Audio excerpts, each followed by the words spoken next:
औज़ु बिल्लाहि मिनश्शैतानिर्रजीम बिस्मिल्लाहिर्रहमानिर्रहीम व इज़ा कुन्त फ़ीहिम फ़अक़म्त लहुमुस्सलाता फ़लतक़ुम ताइफ़तुम मिनहुम माअका। और जब आप उनमें मौजूद हों तो आप उनके लिए नमाज कायम करें, यानी जमात करवाएं। बस चाहिए कि मुजाहिदीन का एक ग्रुह वो आपके साथ नमाज कायम करे और उन्हें चाहिए वलियाख़ुज़ू असलिहतहुम, और उन्हें चाहिए कि वो अपना असलहा थामे रखें।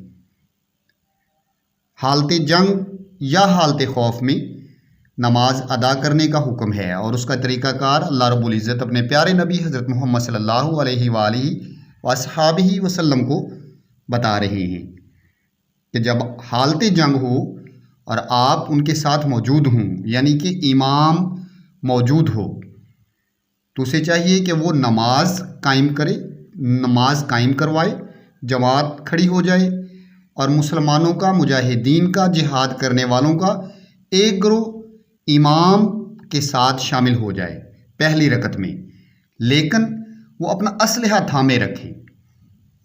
जब आप उनमें मौजूद हों तो आप उनके लिए नमाज कायम करवाएं और चाहिए कि उनमें से एक ग्रोह आपके साथ नमाज कायम करे और वो अपना असलहा थामे रखें। फ़इज़ा सजदू, बस जब वो सजदा कर लें, फ़लयकूनु मिन वराइकुम, बस उन्हें चाहिए कि वो आपके पीछे चले जाएं। एक रकत मुकम्मल हो गई, दोनों सजदे हो गए, तो पहला ग्रोह जिन्होंने रसूलुल्लाह सल्लल्लाहु अलैहि वसल्लम या इमाम वक्त के साथ पहली रकत मुकम्मल कर ली, तो वो पीछे महाज पर चला जाए, वो जंग में शामिल हो जाए। और अब वलताती ताइफ़तुन उखरा, अब दूसरा ग्रोह आ जाए, ताइफ़ा ग्रोह यानी मुजाहिदीन का दूसरा ग्रोह आ जाए, लम युसल्लू, जिन्होंने नमाज नहीं पढ़ी थी, फल युसल्लू माका, और वो आपके साथ नमाज अदा करें।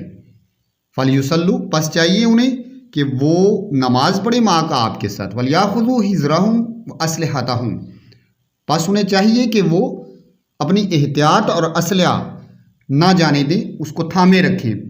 वलियाख़ुज़ू हिज़्रहुम, एहतियात का दामन भी थामे रखें, असलहतहुम, और अपना असलहा भी थामे रखें। वद्दल्लज़ीना काफ़रू, काफिर चाहते हैं लौ तग़फ़ुलूना अन असलिहतिकुम, कि आप अपने असलहा से गाफिल हो जाएं। अन असलिहतिकुम, अपने असलहा से, तग़फ़ुलूना, गाफिल हो जाएं। काफिर चाहते हैं कि तुम अपने असलहा से गाफिल हो जाओ। व अम्तियातिकुम, और अपने साजो सामान से। फ़यमीलूना अलैकुम मैलतम वाहिदा, बस वो आप पर यकबारगी हमला कर दें। यमीलूना, वो हमला कर दें, टूट पड़े, अलैकुम, आप पर, मैलतम वाहिदा, यकबारगी, एक ही हमले में आपको ख़त्म कर दें। वला जुनाहा अलैकुम इन काना बिकुम अज़म मिन मतरिन औ कुंतुम मर्दा अन तदऊ असलिहतकुम, और तुम पर कुछ गुनाह नहीं अगर तुम तकलीफ़ में हो बारिश की वजह से या फिर किसी मर्ज़ की वजह से, तुम में मरीज़ हूँ।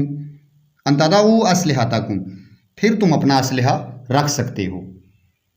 और तुम पर कुछ गुनाह नहीं कि बारिश की तकलीफ़ हो या तुम में से कोई मरीज़ हो तो तुम असलहा रख सकते हो। वह खुज़ू हिज़्रकुम, लेकिन इस हाल में भी एहतियात का दामन नहीं छोड़ना। वह खुज़ू, पकड़े रखो, हिज़्रकुम, अपनी एहतियात का दामन। इन अल्लाह अद्दा लिल काफ़िरीन अज़ाबम मुहीना, बेशक अल्लाह ताला ने काफिरों के लिए रुस्वा कुन अज़ाब तैयार कर रखा है। हालत खौफ या हालत जंग से मुराद दुश्मन के हमले का बहुत ज़्यादा ख़तरा हो लेकिन अभी जंग शुरू ना हुई हो। ऐसी हालत में सहाबा इकराम और तबा ताबीन और तमाम फुकाहा ने इस बात पर इत्तेफाक किया है कि सलातुल खौफ पढ़ी जा सकती है। लेकिन अगर जंग शुरू हो जाए तो इमाम अबू हनीफ़ा रहमहुल्लाह ताला अलैह के नज़दीक नमाज मुअख्खर कर दी जाए, जिस तरह के ग़ज़वा खंदक के मौका पर रसूलुल्लाह सल्लल्लाहु अलैहि वसल्लम और सहाबा इकराम की 4 नमाज़ें क़ज़ा हो गई जो आपने तरतीब से बाद में अदा की थी। ये आयत और इसका हुक्म हालत खौफ के साथ है। अल्लाह ताला फरमा रहे हैं कि जब आप उनमें मौजूद हों तो आप उनके लिए नमाज कायम करें। एक गिरोह आपके साथ नमाज में शामिल हो जाए और जब सजदा कर ली तो वो आपके पीछे चले जाएं, यानी कि महाज पर चले जाएं और अपनी जंगी तैयारियों में मसरूफ़ रहें और दुश्मन के हमले पर भी नज़र रखें। और दूसरा गिरोह जिसने अभी नमाज अदा नहीं की वो आए और दूसरी रकत में वो आपके साथ शामिल हो जाएं और नमाज अदा करें। इस सूरत में वो अपना असलहा और एहतियात का दामन थामे रखें। काफिर ये चाहते हैं कि आप अपने असलहा से और अपने साजो सामान से वो गाफिल हो जाएं और वो आप पर यकबारगी हमला कर दें।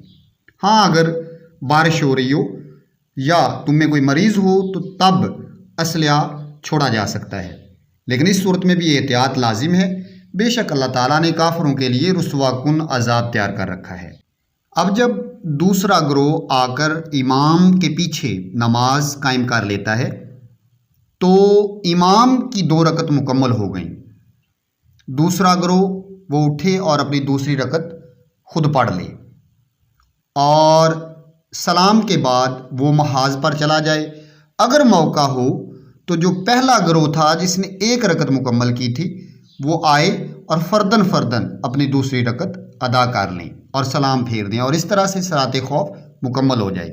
फिर यहाँ पर बताता चलूँ कि इमाम वक्त पर और खौफ की नौइयत पर डिपेंड करता है कि नमाज किस तरह से यानी सलातुल खौफ किस तरह से अदा की जाए।